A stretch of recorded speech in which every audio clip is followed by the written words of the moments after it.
પરિચય નહોતો એટલે આપણે બધા જૂની જૂની જગ્યાએ શોધતા હતા. હે માતાજીમાં શોધતા હતા, અંબાજી શોધતા હતા, રણછોડરાયમાં શોધતા હતા, મેરડીમાં શોધતા હતા, બધે શોધવા જતા હતા. પણ આપણને ખબર નહોતી કે આપણી સાથે જ છે. પેલા ભક્તને જ્યારે ખબર પડી કે આ તો મારી સાથે છે, આપણને પણ જ્યારે ખબર પડે કે સાથે છે, પછી આપણને દૂર જાય નહીં.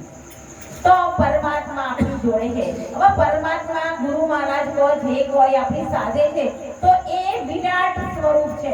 અને સૂક્ષ્મમાં સૂક્ષ્મ નાનામાં નાના કણની અંદર, નાનામાં નાના જીવની અંદર પણ એ છે, અને મોટામાં પણ એ છે. એનું સ્વરૂપ એક જ છે. એ બધા આપણી અંદર જ છે, ક્યાંય દૂર નથી.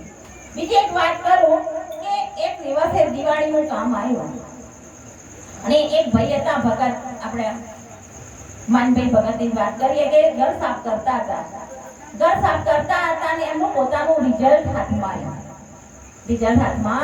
આવ્યું. તે જોયું તેમને ગણિતમાં 2 માર્ક, ગુજરાતીમાં 4 માર્ક, પર્યાવરણમાં 5 માર્ક, હિન્દીમાં 1 માર્ક.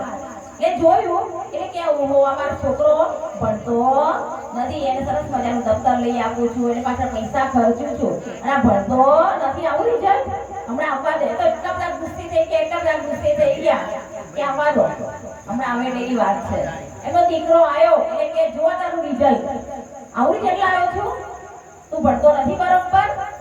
એટલે કે પિતાજી આ તમારું રિઝલ્ટ છે, ઉપર નામ પહોંચો, મારું રિઝલ્ટ નથી. એટલે શું થયું, જેવું સમજ્યું કે તમારું રિઝલ્ટ છે, મારું નથી, એવો ગુસ્સો શાંત થઈ ગયો, ગુસ્સો બેસી ગયો.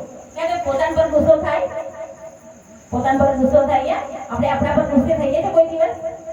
ના, આપણે બીજા પર ગુસ્સે થઈએ છીએ, બીજા પર ક્રોધ થાય છે, બીજા પર ગુસ્સો આવે છે, બીજા પર ઈર્ષા થાય છે, બીજાના દોષ દેખાય છે. તો આ ઉપાધિ ક્યાં છે? બીજું દેખાય છે ત્યાં. ઉપાધિ શું છે? બીજું દેખાય છે ત્યાં. જ્યાં બધે તમે દેખાશો ને તો ઉપાધિ રહેશે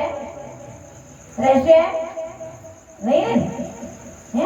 હું બધાની અંદર મને ગુરુ મહારાજ દેખાશે, બધાની અંદર મને ગોવિંદરાવ મહારાજ દેશે, તો મને ક્રોધ થશે, ઈર્ષા થશે ના.